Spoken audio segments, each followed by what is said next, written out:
नमस्कार दोस्तों, कैसे हो आप सभी। आपका स्वागत है आपके अपने YouTube चैनल तृतीय क्लासेस में। तो दोस्तों, आज अपने जो लेक्चर पढ़ने जा रहे हैं वो है एटमॉस्फेयर के बारे में, है ना, वायुमंडल के बारे में।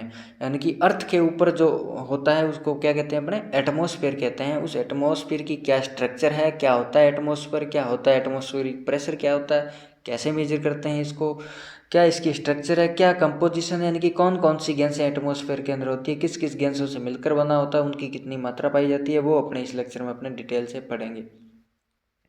तो मेरा नाम है गोविंद तृतीया, आप देख रहे हैं हमारा यूट्यूब चैनल तृतीय क्लासेस। पढ़ते हैं एटमॉस्फेयर के बारे में। क्या होता है एटमॉस्फेयर। सबसे पहले आपको ये समझ लेना चाहिए कि एटमॉस्फेयर क्या होता है, तभी आपको इसका कंपोजिशन वगैरह है वो समझ आएगा, स्ट्रक्चर वगैरह। एटमॉस्फेयर इज ए कलरलेस, क्या है एटमॉस्फेयर, वन सेकेंड,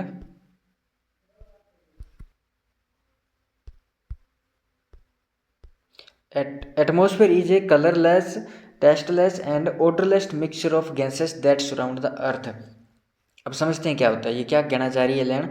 यानी कि अर्थ है, ये आपकी अर्थ है, ठीक है, क्या है, यानी कि अर्थ है ये आपकी, इस अर्थ के ऊपर एटमॉस्फेयर होगा। ओके, यानी कि अर्थ के चारों ओर एटमॉस्फेयर होता है। अर्थ जो होती है वो एटमॉस्फेयर से घिरी रहती है, लेकिन उस एटमॉस्फेयर में बहुत सारी गैसों का मिक्सचर होता है। वो गैसें जो होती है वो कैसी होती है, कलरलेस, यानी कि ना तो उसका कलर होता है गैसों का, टेस्टलेस होती है, ओडरलेस होती है। ओके, ऑर्डरलेस, टेस्टलेस का मतलब कोई टेस्ट नहीं, कलरलेस का मतलब कोई कलर नहीं होता, ठीक है, ऑर्डरलेस का मतलब कोई उसकी स्मेल नहीं होती। कलरलेस, टेस्टलेस, ऑर्डरलेस मिक्सचर हो गए से बहुत सारी गैसों का मिक्सचर होता है जो अर्थ के चारों ओर रहता है, वो क्या है आपका एटमॉस्फेयर। क्लियर है, इतना क्लियर है। फिर एटमॉस्फेयर समझ आ गया, उससे आगे अपने को क्या होगा, ईजिली होगा पढ़ने में। हाइट दे लेते हैं, यानी कि अर्थ सरफेस से एटमॉस्फेयर की हाइट कितनी होती है, तो 1600 किलोमीटर होती है अर्थ सरफेस से। इसकी हाइट कितनी होती है एटमॉस्फेयर की, 1600 किलोमीटर इसकी अर्थ सरफेस से हाइट होती है। लेकिन लगभग 99% जो टोटल मास होता है ना एटमॉस्फेयर, वो 40 किलोमीटर के अंदर ही अर्थ सरफेस से इसमें कवर हो जाता है।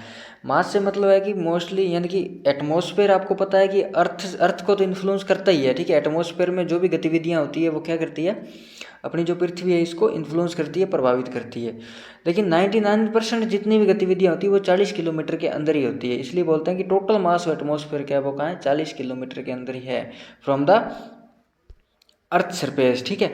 लेकिन इसकी हाइट पूछे तो कितनी है, हाइट इसकी है 1600 किलोमीटर। ओके, यहाँ तक क्लियर है। अब एटमॉस्फेरिक प्रेशर देख लेते हैं क्या होता है कि the pressure exerted by the atmosphere on the earth surface, यानी कि एटमॉस्फेयर के द्वारा जो अर्थ पर प्रेशर लगाया जाता है वो क्या है, एटमॉस्फेयर प्रेशर। जैसे ये मैंने बता दिया कि ये क्या है, आपकी अर्थ है और इसके ऊपर एटमॉस्फेयर है, इस मतलब चारों ओर बोल लो, ये इस एटमॉस्फेयर का जो अर्थ के पर जो प्रेशर लगता है वो क्या है, एटमॉस्फेरिक प्रेशर।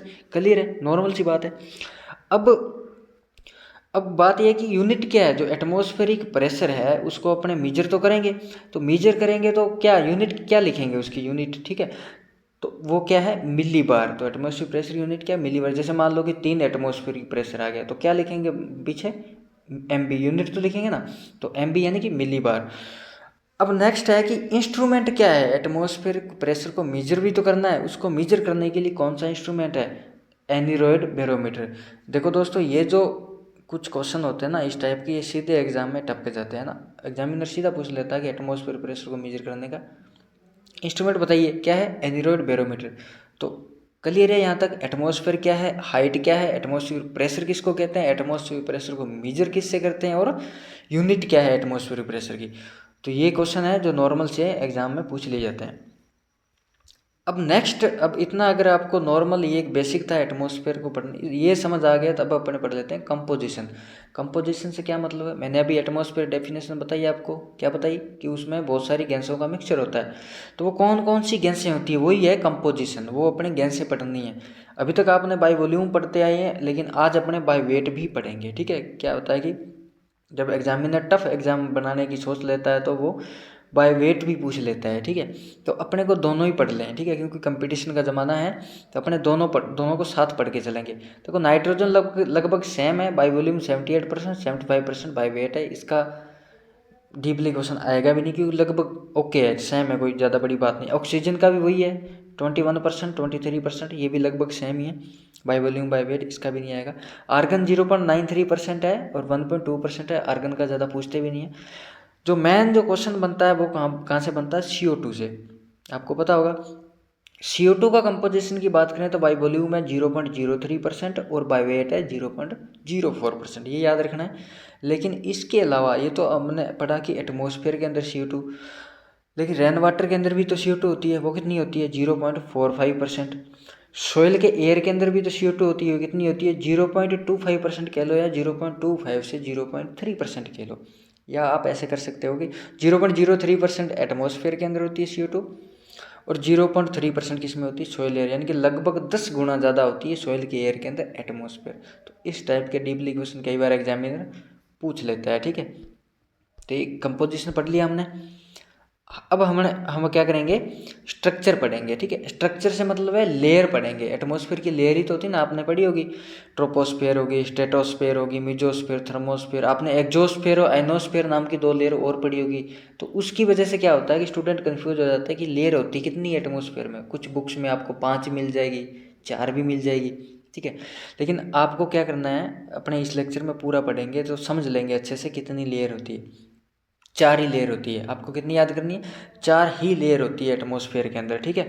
और ये जो लेयर है इसको अपने मतलब कि कैसे, किस बेस पर डिफाइंड किया कि वर्टिकल टेम्परेचर डिफरेंस पर, यानी कि जैसे जैसे क्या होता है एटमॉस्फेयर की लेयर की हाइट बढ़ती है ना, वर्टिकल टेम्परेचर, उसमें डिफरेंस आता है। यानी कि कभी टेम्परेचर बढ़ता है, कभी घटता है। तो वो टेम्परेचर के बेस पर ये जो लेयर है इनको रखा है, ठीक है। तो सबसे पहली लेयर है आपकी कौन सी, ट्रोपोस्फेयर। मैं आपको अलग से यहाँ से समझा देता हूँ। जैसे आपकी ये अर्थ है, इस अर्थ के ऊपर पहली जो लेयर आपकी होगी किसकी होगी, ट्रोपोस्फेयर की होगी, ठीक है। ये कह सकते हो आप lower most layer of atmosphere, यानी कि सबसे नीचे वाली लेयर होती है, इसलिए इसको नीचे वाली बोल दिया। हाइट यानी कि अर्थ सरफेस से इसकी हाइट होती है 8 किलोमीटर से 18 किलोमीटर। कितनी होती है, 8 से 18 किलोमीटर, या आप कह सकते हो कि 8 किलोमीटर पोल से और 18 किलोमीटर इक्वेटर से।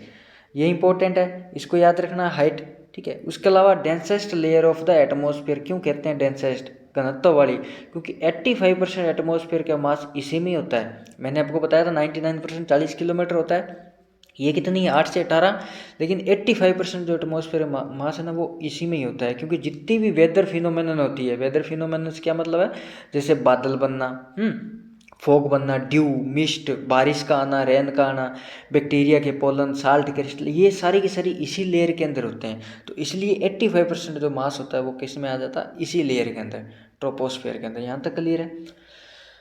इसका जो बेस क्या है, मैंने बताया था टेम्परेचर के हिसाब से बांटा है। तो टेम्परेचर का भी तो देखना पड़ेगा, ये तो मैन है।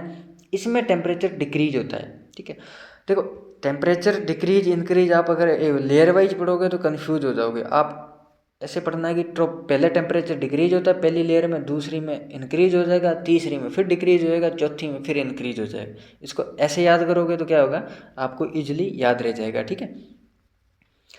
इसमें क्या होता है, टेम्परेचर डिक्रीज होता है इंक्रीज इन एल्टीट्यूड, यानी कि हाइट के साथ टेम्परेचर डिक्रीज होता है। अब कितना डिक्रीज होता है, आपने लेप्स रेट का नाम सुना है, बहुत बार पढ़ी होगी और एग्जाम में बहुत बार। ये लेप्स रेट से मतलब है कि 6.5 डिग्री सेंटीग्रेड टेम्परेचर जो रहता है वो क्या होता है, डिक्रीज होता है 1 किलोमीटर। यानी कि जब 1 किलोमीटर हाइट, मतलब 1 किलोमीटर हाइट बढ़ता है एटमॉस्फेयर, उसमें 6.5 डिग्री जो सेल्सियस टेम्परेचर वो क्या होता है, डिक्रीज होता है। उसी को क्या बोलते हैं, लेप्स रेट।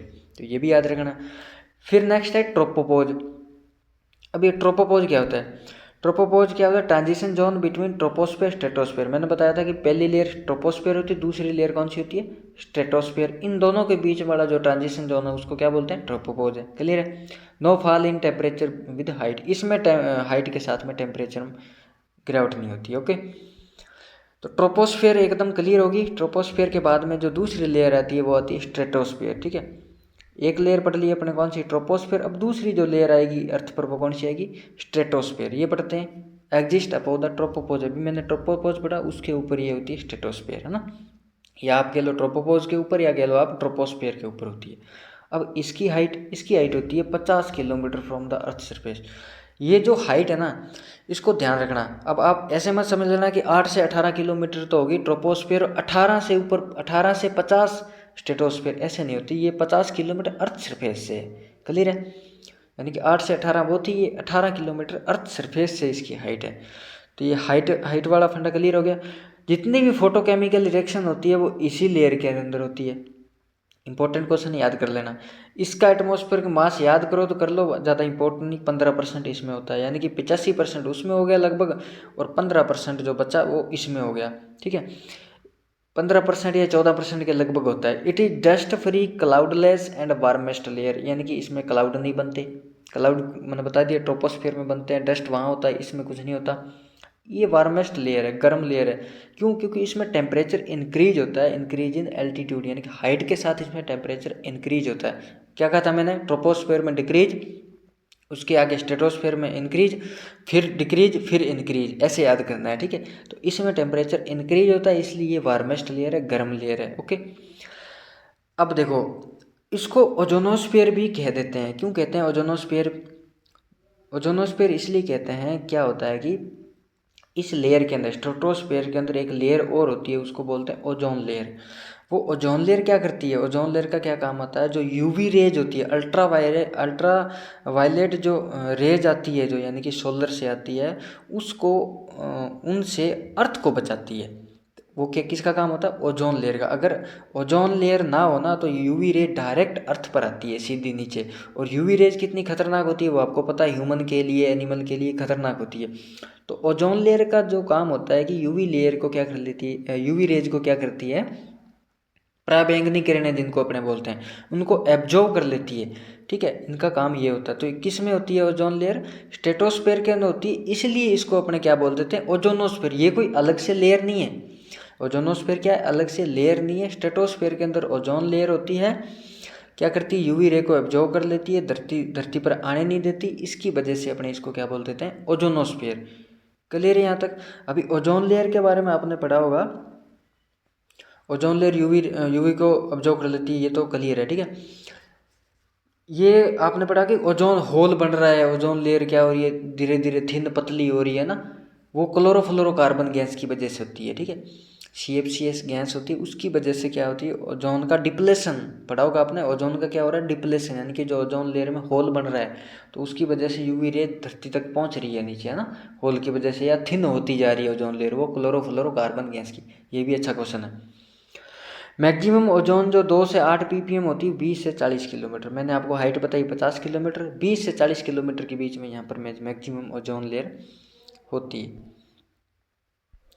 स्ट्रेटोस्फेयर क्लियर हो गया। स्ट्रेटोस्फेयर के बाद में जो तीसरी लेयर आती है वो आती है मीजोस्फेयर। अब ये स्ट्रेटोस्फेयर के ऊपर होती है। ओके, पहले पढ़ी ट्रोपोस्फेयर, ट्रोपोस्फेयर के बाद में आपने पढ़ी कौन सी? स्ट्रेटोस्फेयर, जिसमें ओजोनोस्फेयर, स्ट्रेटोस्फेयर एक ही है। मीजोस्फेयर 3 नंबर लेयर है मीजोस्फेयर। इसकी हाइट होती है लगभग 80 किलोमीटर। कहाँ से? अर्थ सरफेस से होती है, ना कि 50 किलोमीटर से ऊपर। ओके, अर्थ सरफेस से 80 किलोमीटर हाइट होती है। ये कोल्डेस्ट लेयर है। मैंने बताया इस टेम्परेचर कैसे याद करना है। पहले वाले में डिक्रीज, ट्रोपोस्फेयर में डिक्रीज, फिर दूसरे में स्ट्रेटोस्फेयर में इंक्रीज, फिर तीसरा मीजोस्फेयर, इसमें क्या हो गया? इसमें वापस से क्या होगी? डिक्रीज होगी। तो टेम्परेचर इसमें डिक्रीज होगा हाइट के साथ। तो टेम्परेचर भी ऐसे नॉर्मल डिक्रीज नहीं होता, स्ट्रॉन्गेस्ट डिक्रीज होता है, बहुत ही मजबूती डिक्रीज होता है, इसलिए इसको बोलते हैं कोल्डेस्ट लेयर, यानी कि ठंडी लेयर होती है। और मिनिमम टेम्परेचर होता है जो मीजोस्फेयर के एकदम टॉप पर, यानी कि -100 डिग्री सेल्सियस। जब जैसे जैसे मीजोस्फेयर ऊपर जाती है ना, तो उसके टॉप पर बिल्कुल ही मिनिमम इसका मान लो कि टेम्परेचर होता है -100 डिग्री। तो इसमें इतना ही है, ज़्यादा नहीं है मीजोस्फेयर में। अब जो लास्ट लेयर है आपकी वो है थर्मोस्फेयर। ठीक है, अभी 3 लेयर पढ़ ली मैंने, 4 लेयर बताई थी। Thermosphere, lower layer of thermosphere is called ionosphere. अभी क्या स्टूडेंट कंफ्यूज हो जाते हैं कि अभी ओजोनोस्फेयर मैंने क्लियर कर दिया, स्ट्रेटोस्फेयर के अंदर आती, अभी क्लियर करते हैं आयोनोस्फेयर। आयोनोस्फेयर को अलग लेयर समझ लेते हैं, अलग नहीं है। थर्मोस्फेयर जो है ना, ये चौथी लेयर है, इसकी हाइट होती है लगभग 1600 किलोमीटर। मैंने बताया था एटमॉस्फेयर की पूरी हाइट कितनी होती है? 1600 किलोमीटर होती है। ठीक है, 8 से 18 बताइए किसकी? ट्रोपोस्फेयर की। उसके बाद स्ट्रेटोस्फेयर की मैंने बता दी 50, और फिर 80 बताई किसकी? मीजोस्फेयर की। अब 1600 किलोमीटर पूरी किस में आ जाएगी? थर्मोस्फेयर, यानी कि 1600 किलोमीटर तक पूरा का पूरा क्या है? थर्मोस्फेयर है। इसलिए मैं बताता हूँ कि 4 ही लेयर है। अब थर्मोस्फेयर को पढ़ते हैं। तो थर्मोस्फेयर की जो लोअर लेयर है, यानी कि थर्मोस्फेयर के अंदर ही आयोनोस्फेयर लेयर होती है, जो 80 से 300 किलोमीटर तक होती है। क्लियर है? यानी कि 80 से 300 किलोमीटर, यानी कि 80 से 1600 किलोमीटर तक क्या है थर्मोस्फीयर, और 80 से 300 किलोमीटर क्या है आयोनोस्फीयर। ओके, क्योंकि इसमें जो लॉन्ग डिस्टेंस वाली जो रेडियो कम्युनिकेशन होती है ना, वो इसी लेयर के थ्रू होती है। ये जो आयोनाइजर लेयर जिसको मैंने बताया आपको 80 से 300 किलोमीटर के बीच में होती थर्मोस्फीयर के अंदर ही है, क्योंकि 80 से 1600 किलोमीटर क्या है थर्मोस्फीयर है, 80 से 300 किलोमीटर क्या है आयोनोस्फीयर बोल देते हैं, क्योंकि इसमें लॉन्ग डिस्टेंस रेडियो कम्युनिकेशन होता है। तो क्लियर है, यानी कि थर्मोस्फीयर के अंदर ही आयोनोस्फीयर होती है। ठीक है, अब क्या होती है, ये आउटर मोस्ट लेयर है, यानी कि सबसे बाहर वाली लेयर है थर्मोस्फीयर, इसलिए इसको एक्सोस्फीयर भी बोल देते हैं।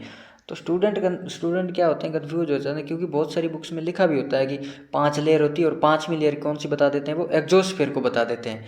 तो एक्सोस्फीयर कोई अलग से लेयर नहीं है, थर्मोस्फीयर को ही एक्सोस्फीयर बोलते हैं, क्योंकि ये सबसे बाहर वाली लेयर है थर्मोस्फीयर, इसलिए इसको क्या बोलते हैं एक्सोस्फीयर। या फिर आप ऐसे भी याद कर सकते हो, थर्मोस्फीयर को 2 पार्ट में याद कर सकते हो। ठीक है, यानी कि 80 तक तो आपकी कौन सी मेजोस्फीयर, और 80 से 1600 कौन सी थर्मोस्फीयर। ठीक है, तो 80 से 300 किलोमीटर आयोनोस्फीयर होगी, और 300 से ऊपर यानी कि 1600 किलोमीटर तो कौन सी होगी एक्सोस्फीयर, ऐसे याद कर सकते हो। लेकिन आएगी थर्मोस्फीयर में 4 ही लेयर है इसकी। Okay, temperature increase with increase in altitude, मैंने बताया।